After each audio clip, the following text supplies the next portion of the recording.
Guys, siapa yang hari ini masih ngekos atau masih ngontrak? Saya.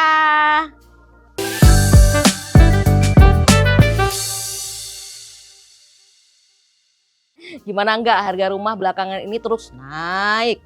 Sepanjang kuartal 1 2024, Bogor aja udah mencatatkan kenaikan harga hunian tahunan tertinggi di Jabodetabek hingga 5,6%.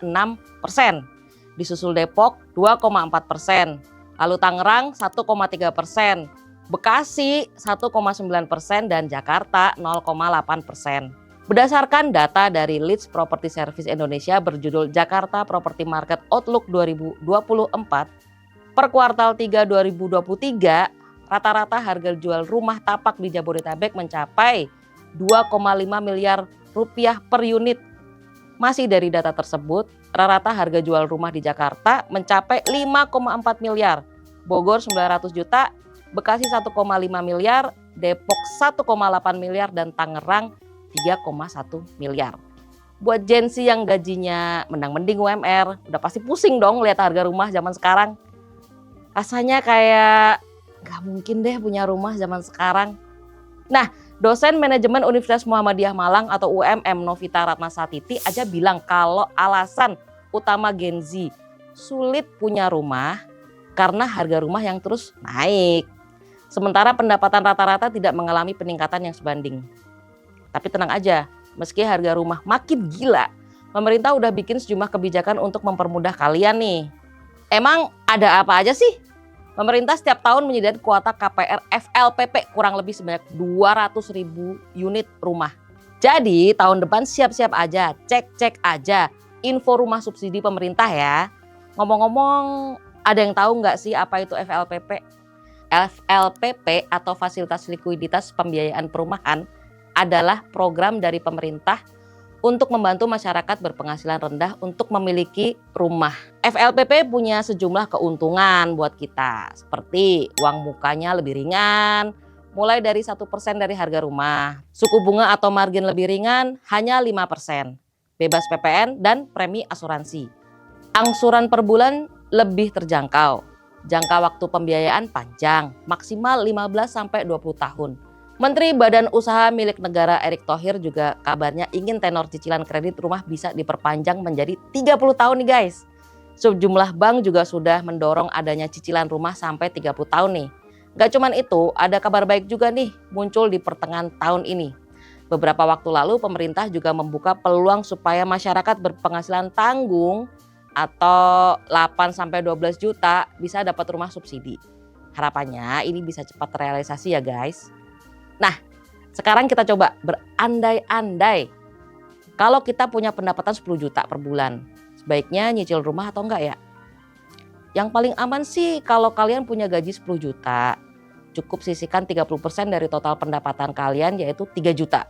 Lalu sisanya bisa kalian gunakan untuk kehidupan sehari-hari dan juga mencari ladang investasi untuk memperbanyak pendapatan kalian kan. Tapi masalahnya, ada nggak tuh cicilan rumah yang 3 jutaan pas, nggak pakai koma?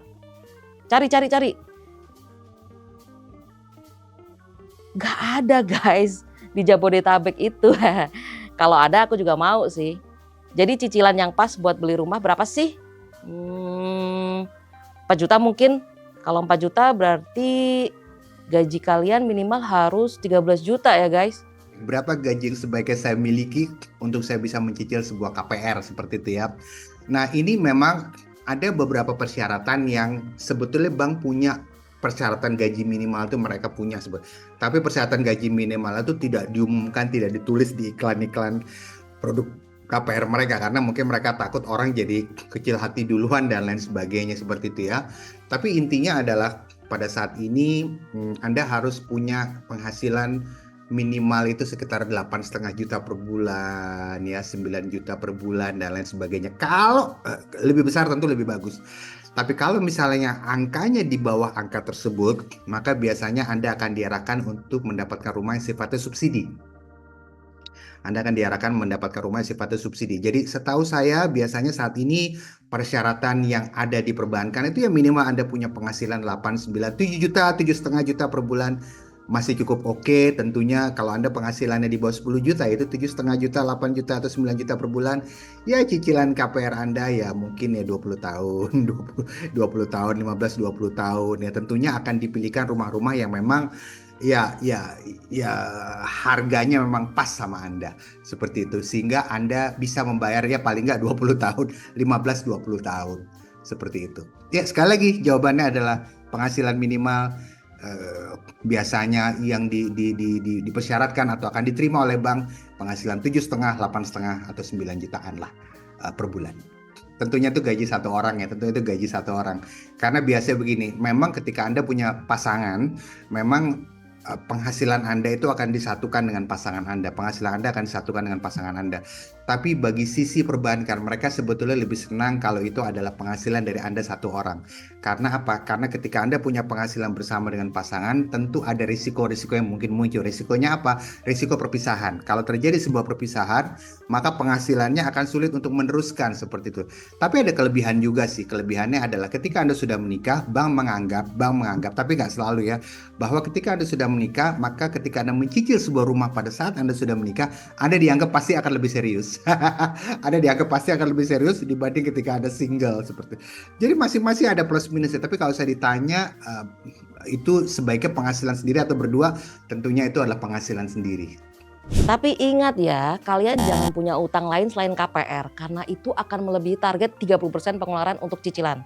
Gue jaga-jaga nih kalau suatu saat nanti cicilan kalian itu mengalami penambahan karena adanya kenaikan suku bunga atau floating. Jadi gimana? Kalian tertarik beli rumah atau sewa?